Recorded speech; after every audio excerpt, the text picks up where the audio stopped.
What up, everyone? I want to welcome you to this new segment on my YouTube channel called Does It Hold Up?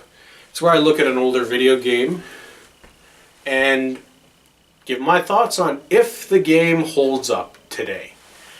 So, for the first episode, I thought I would pick a game, one of my favorite games and one in my favorite franchise that I had just recently played that was released in 2002 or around that time. Forgive me if I got the date wrong. So without further ado, it's the first Metroid Prime, called Metroid Prime.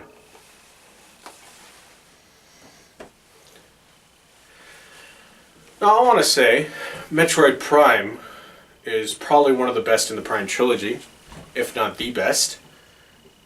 At least the best or second best. I'm not sure yet.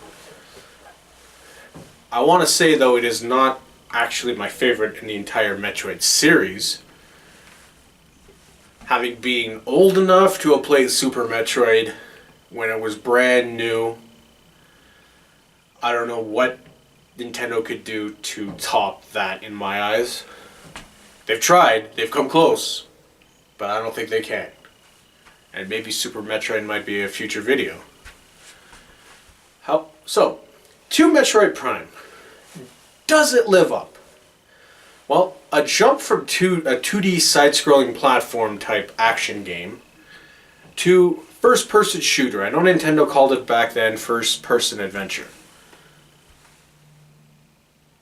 But let's face it, it's a first-person shooter. There was a lot of concern over bringing that game with an established formula that worked and making it, and just essentially taking that formula, throwing it out the window and trying something entirely new. However, people wanted that game to jump to 3D. I know I was waiting anxiously for a Nintendo 64 Metroid. Having seen Mario's transition to 3D and how awesome Mario 64 was, and then having seen Link's jump from 2D to 3D in Ocarina of Time and going, wow, that's awesome. And all I could think of is Samus, her jump to 3D is going to be even better, because Metroid's better. But we never got that game on the Nintendo 64. That I'm still not over that. Really. The scar is still there, Nintendo. Thank you. But enough of being bitter about trivial things. We finally got Metroid Prime, and that was one of the reasons why I actually wanted a GameCube. I was willing to stick with Nintendo just because they finally got a 3D Metroid. I'd waited so long for that game, I wasn't missing out on it. So, how does it hold up? Well, it holds up very well. It holds up way better than I thought it would.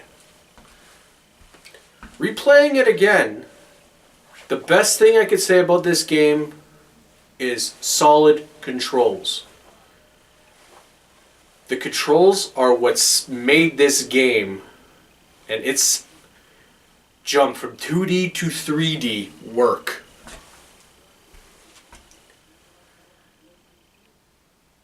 It's what made the transition smooth, was being able to still provide the platforming in a 3D environment where it still felt like a Metroid game. With Samus still being able to perform precise jumps, still having various beam attacks, still having the morph ball, still having the bombs. Taking the Legend of Zelda Ocarina of Time's targeting feature and adding it to Metroid so it helps you aim. Though the controls are what made this game as good as it was.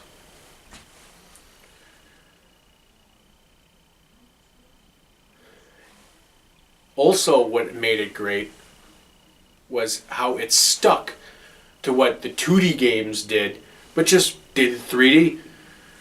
That's the best way we could put it. Now, sure, it may not have been as easy to find, secret blocks you could either bomb or shoot with a missile, hit with a power bomb, hit with a super missile. Stuff like that. Might not have been as easy to find. But that element was still there. That exploration to find every single item was still in that game and still a big part of it.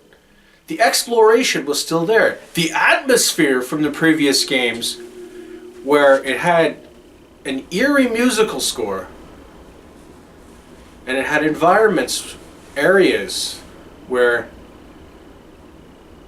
you felt like you were the only person there.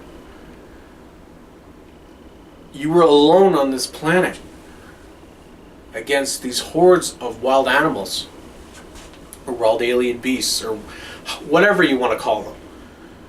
This game captured that too. Enhanced that. And it made it even worse. And when I say worse, that's in a better way.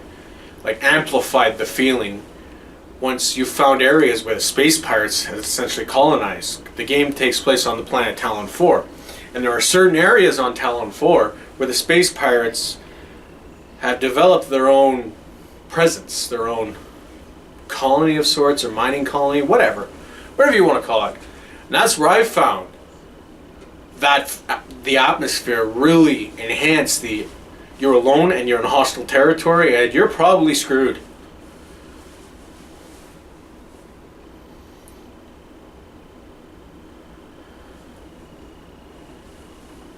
Now, graphically, the game does show its age. There's some pixelation, and after all, as good as we found the generation of the PS2, the original Xbox, and the GameCube, when compared to today, it does look dated. Now, it hasn't aged as horribly as the generation before it, from the N64 and the PS1, where I find that generation has aged terribly. This game still looks presentable. To me, it looks like if there was an HD re-release, it would look brilliant. It would look fine. It would look good enough to pass as a game that was designed today. Now, although I say that, it clearly would show that it doesn't push to the limits. It doesn't push the current console's technology to the limit, sure. But it looks good enough and polished enough that it could be released today and look fairly good. As far as I'm concerned. You're free to disagree. And if you do disagree, let me know in the comments. But before we conclude, there is one thing I do feel I have to bring up, and that is boss fights. There are certain areas that took me several tries to get through. When you first get to Phazon Mines, I found that was one of them. Where I found that's one of the areas where that is the area that has the heaviest space pirate numbers, where they're mining for Phazon. I found that was essentially almost an endurance run the first time you go through it, where you may not have where even if you have all the items you could accumulate at that point, it still pushes you to the limit. It's one of those levels. The first try you get to a certain point, second try you get a little further, then you get a little further the next try, then you get a little further the next try, then you get even further the last try, and then one final try you finally get all the way through. There were times on that level where I found it was frustrating enough for me to not want to play. Problem was, I kept going back. Even though I was ready to break a controller or break my TV, I still went back. Didn't break the controller and didn't break the TV either.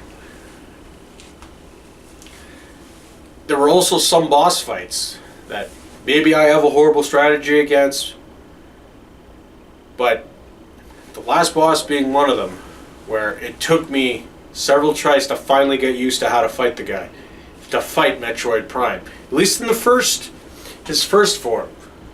It took me a while to finally be able to master avoiding his attacks, blowing up the orbs he shoots at you, getting in the trenches.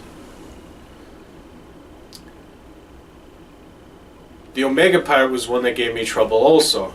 I keep hearing something about power bombs kill him. Well, I tried that and it didn't work for me. Maybe I just couldn't do it properly or whatever. Fair enough. But it was one of those that just gave me trouble. So all in all, this is a game that is definitely worth checking out. It's a game that a lot of us waited a long time for. And it's a game that showed Nintendo wasn't giving up on Samus, wasn't giving up on Metroid, wasn't giving up on what we all had an idea was supposed to be like the number 3 franchise for Nintendo, behind Mario and Zelda. So if only Nintendo realizes this again and we get another game for the Switch. Here's hoping.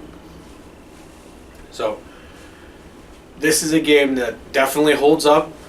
It's definitely worth playing again. In closing, game worth playing, game worth having in your collection.